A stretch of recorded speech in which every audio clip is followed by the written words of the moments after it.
Did you know from a young age you're going to be doing sales, or when you were younger, did you kind of get into some other stuff? And you're going to get into my favorite topic now, Brian. It's funny. Let's go. I just had this conversation the other day. Now, I'm a little bit biased. I'll argue this till the cows come home. Sales is the most difficult job in the face of the earth, right? The most difficult. And I'll tell you why. Because it's the only job in the world that requires you to do things that are innately diametrically opposed to human nature, right? Nobody wants to be told no 100 times a day. Oh, yeah. Nobody wants to be made to feel like they're a pain in the ass.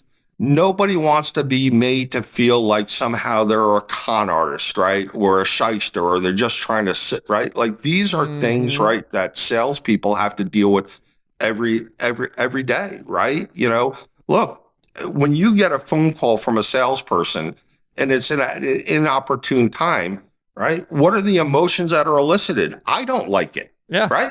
It's like, I'm in the middle of something. I appreciate your call, bud, but gotta go. But you gotta go.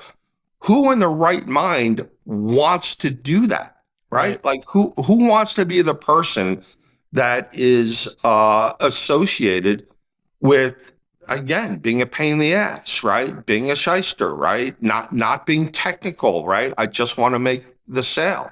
When children are growing up, look, myself as well, right? Children, they want to be an astronaut. They want to be a fireman. They want to be a police officer. They want to be a doctor. They want to be a lawyer, right? All of those professions and beyond. They want to be a teacher, have something in common. They help people. I've never heard a 7-year-old in my life say, I want to grow up and be a salesperson. Never, right? It's just, again, it is a job that, to be honest with you, Brian, and myself included, is usually a job that people land into by default, right? Yeah. You graduate college. I don't have a degree in engineering, right? You know, I don't have a biology major, right? Like, okay, what am I going to do, right? Yeah. You know, sales, right? So is that how did you fall in by default? And tell me about that. I fell in by default, and then I'll share mine.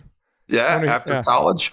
The only difference I would say, right, and, you know, I'm not saying this, right, because somehow I'm trying to differentiate myself, but once I realized that I was in sales, and that, look, I didn't have the skill sets to kind of run out and perform, you know, open heart surgery on somebody, right, that I made it a point to be the best salesperson that I could be. Right, to actually start treating it like a profession and understanding the psychology of sales, understanding the mathematics of sales, right? So, right, look, when you start getting into sales leadership positions, you see a lot of salespeople, you interview a lot of salespeople, and right, not everybody, right, has that same mindset, right, from a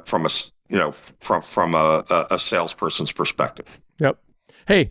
Sales is, I tell this to people all the time when they come down on sales. Hey, sales is the highest paid profession in the world. Look at the leaders of every big corporation. Look at the highest earners. They're all salespeople. And everybody's a salesperson. Hell, you got to sell yourself to get out of bed. It's all about what are you willing to do to get what you want, right? Or to what are you willing to do to solve a problem? Or what are you willing to do to get somebody else what they want that solves their problem, right? So, and it took me a long time too to understand that. I mean, I got out of college, I studied nonprofit administration to save the world by, you know, running the Boys and Girls Clubs or something like that. And I worked for the Boy Scouts for a number of years. I took a job with the Y doing marketing and community development, and I got fired. She got fired. I was too big for my britches. I wouldn't listen to folks who had more experience than me in that realm. Even though they may have been wrong, I should have been smarter with my people skills. There's something else I was lacking. Right? Brian, I got to give you kudos. This is the first time I ever heard anybody getting fired from a nonprofit job. So, and I went to school because, I mean, when I was going to school, I didn't know what the hell I wanted to do. I thought I was good at art. I was good at sports. None of those were going to pay me anything. And so I met an advisor who said, hey, we're starting this new program, because I was trying to study business, but I was too ADD to sit through an accounting class. And then he said, we're starting this nonprofit business program. Do you want to get involved? So I did, and I loved it because I got to help people, right? Got to help people. And I saw results after all these little things that I was doing. So I got the highest grades in the class. Took me a little longer to graduate because I was doing shenanigans early, but I finished. And I did about my first 10 years out of school, I was in nonprofit. But then I got fired. And I started to realize my rose-colored glasses shattered. Just like other industries, there's political things that go on in the background and boards and conflicts of interest. And I was like, this isn't what I thought it was. And I didn't want to go back that way. So my best buddy who owned a small IT company was turning it into an MSP. And his mentor said, you got to get somebody to sell because you shouldn't be doing the selling. Right. So I had just talked to him. Hey, I got fired. I'm having a cocktail. I'm trying to drown my sorrows. And he's like, hey, you should come sell this IT service for me. I don't know anything about IT. I go, I can sell a warm and fuzzy feeling. That's fundraising, right? And he said, do a phone interview with my mentor. And I did. And the guy told him to hire me. So I did. And that was history. But I started to realize a lot of things. And then things happened. I read books. I got around people who knew what they were doing, who had fruit on the tree. Not necessarily just people who were salespeople, and not really winning at it. And before I knew it, that was me, So, right. And then, your story, you got a phone call from your business partner now. What was his name again? Rajiv Kamal. Rajiv. So Manish Thakur called, we had a mutual friend, Joe Johnson. He's Indian, but U.S. citizen, but they were friends from earlier. Joe, when I left my IT company, he said, a couple years, I might have somebody give you a call. A friend of mine has business in India. You might want to be bringing it here. I said, okay, call me. Whatever. I left, went to a different MSP. I jumped around doing a couple different things. Really couldn't figure out what I wanted to do. But I was learning I didn't want to be an employee anymore for sure. And 2 years to the road, Joe gave me a call. He said, you want to have lunch with my friend Manish? And I said, sure. And it was the same kind of conversation. He was looking to solve, he had realized there was a problem that needed to be solved. His industry was dying, but he needed to change or his business was going to die. So he pitched me and, right. And here we are. Right. So very, very similar type of trajectory. Oh, I listen, absolutely. Right. It's amazing the twists and turns, right? That life throws at you, and sometimes it's for the best and it works out, and sometimes not so much, but. So if you're going to boil down your success, and I know we've kind of gotten off on a sales thing, but I really, I think subconsciously I want to convince people that they need to get good at selling in all facets of their life. And what I've learned, a lot of it is the art of understanding people, right? Right. There's a science of whatever you're selling, but the art of having good people skills. What if you're going to advise somebody that's getting into sales and they're struggling, they're spinning their wheels, and they're making hundreds of calls and they're talking to hundreds of people, but they just can't get over the hump. Well, how would you? I'd say a couple things, right? And there have been many times in my career, talking one of my salespeople off a ledge, right? Yeah, for sure. I've always had a kind of a couple of rules. All right, break it down to simplicity. Again, if you're making calls, right, and every call you're making, right, it's because I got to sell somebody something. I got to sell somebody something, right? This is right. At the end of the day, right, again, that is really going to be a tough paper route, Yep. But if you're calling people to have conversation with them, right, and be inquisitive, right, truly be inquisitive, want to learn, right, about your prospect or your potential customer in ways that you may be able to help them, right? It kind of, that takes the edge off a little bit, right? Because you're not going in, right? I'm not going in to call with Brian where within 30 seconds, Brian is figuring out within 5 seconds that, the only reason why I'm picking up the phone to call you is to sell you something, right? The other thing is that for me personally, it's always been important to really kind of believe in what you're representing. Oh, absolutely. You have to. You have to be all in. Yeah. I've always asked myself, right, a question. If I'm going out to meet a customer, right? Or we're looking to, propose a solution or a product or a service. I ask myself a question: Would I buy this myself? If I was sitting there, would I Right, would I buy right. it for sure? Would I buy that? And if the answer is yes, then right, without even thinking about it, you can have conversations with passion, right? And Mm-hmm. people can read that, right? And again, if you're taking an interest in trying to solve a problem, right, or overcome a challenge, or get a customer from point A to point B, right? Uh, right, you're not going in trying to sell a used car, right, to Mm-hmm. somebody you're never gonna see again, right? You're kind of creating that relationship. The other thing again, right? There is, I think there is an innate thought process that, like, if I'm working for a company, I've got to go out and pitch their ware. I got to go out and pitch their wares, right? Mm-hmm. Yep. So,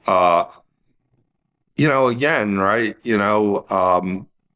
Pitching is for infomercials, right? When you got 30 seconds, right, to kind of get your value add across Right. and Right. catch Yeah. somebody's attention. Yeah.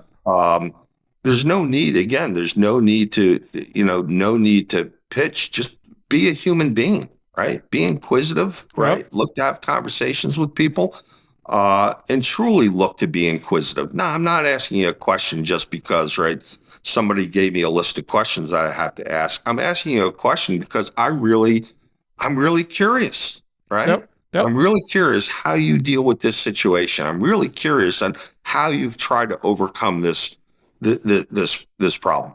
Yep. So That's a very similar approach, that I like to take. I think it's almost probably the same. We just probably use different words. It's really right, just going in and not looking to sell you something you don't want, need, or can't afford. But I'm right, looking to find out if there's a problem that you're having that you need solutions to, and if there might be a fit between us. If there is, awesome. If there's not, right. that's okay. At the worst, we've just made ourselves new friends, right? And I can point you in a great direction, or vice versa, right? So that's kind of that. Brian, I can't count the amount of times that I've, right. You tell people, listen, I can't solve your problem. I don't have a solution. This is what I do, right? Yeah. Yep. But if you have a need, or somebody, right, where I can help, people appreciate honesty, right? Yeah, absolutely. And that's where the proverbial trusted advisor comes in, right? Like, if I can trust you to do, right, things that are in my best interest, right, and not to jam something down my throat that's not going to help, that's going to cost me money, that's going to put me in a worse position than I'm already in now, right? Generally, things work out in the long term. There's been plenty of people that have not bought off of me, right, in the moment, but years later, right, because you've continued a relationship where they've called you back and said, hey, right, right, I trust in what you're saying. Not that you're never wrong, right? But I trust that your intentions are always good to, right? To be of assistance, of help. There's this principle that I learned years ago: is be willing to go the extra mile for somebody and serve them before Right. you're ever looking for something in return. You might not ever give it, and that's okay, because you'll find it somewhere else, right? Absolutely. So it's huge. I always want to find out if there's not something with a fit that I can do. There might be somebody that I know, that I've come across, or how can I do you a favor to get you to that point? Absolutely. Because they're going to remember that. Might not ever work with me, but they're definitely having conversations about people. Hey, I met this guy the other day and learned a little bit about their company, and we weren't a fit, but I think you might be, right? Absolutely. There's no question about that, Brian, right? I mean, it's the right approach. And I don't care what industry you are, right? Industries tend to be small communities. So even from a technology perspective, right? The industry's small, right? You run into people. I would say, be careful who you treat poorly, because they may end up being your boss one day. Yeah, right. Absolutely. And here's something else I hope people pick up on from this conversation is is so many people get stuck in the mud, especially in sales or in anything, especially at a young age. And sometimes you stop 3 feet of gold and you quit and you move a different direction and you are almost there. Like you don't know, I look at your story, you don't know how in a few years from now or a few months from now, someone that you met or that you worked with in the past that saw the type of person, saw what you could do, maybe never even said something to you about it, picks up the phone and calls you and said, hey, I got this unbelievable idea about how we're going to take AI into the future and help businesses. I want you to come on board with me because I've seen what you can do and I want that with me. Right? You just don't know that. And so it's hard when you're in the thick of it and you're struggling with your quotas or with your life or that to see that kind of that possibility. But I just want to hope people are encouraged by learning and hearing your story of how like all these kind of things shift and change and you never know where you're going to end up being. Yeah, it's funny from a sales management or sales leadership perspective. Again, when you're working for companies and large corporations, a lot of times, right, there is a lot of pressure on the results. Right? What are the results? My focus has always been on the behavior, right, as opposed to the results, right? That because again, sales is a tough job, right? I've never been a big Tony Robbins motivational guy, right? But there are some things, right, that you pick up, right? Sure. Guy Zig Ziglar, right, used to say mindsets are important. Yeah. Activity, right? Behavior. Yeah.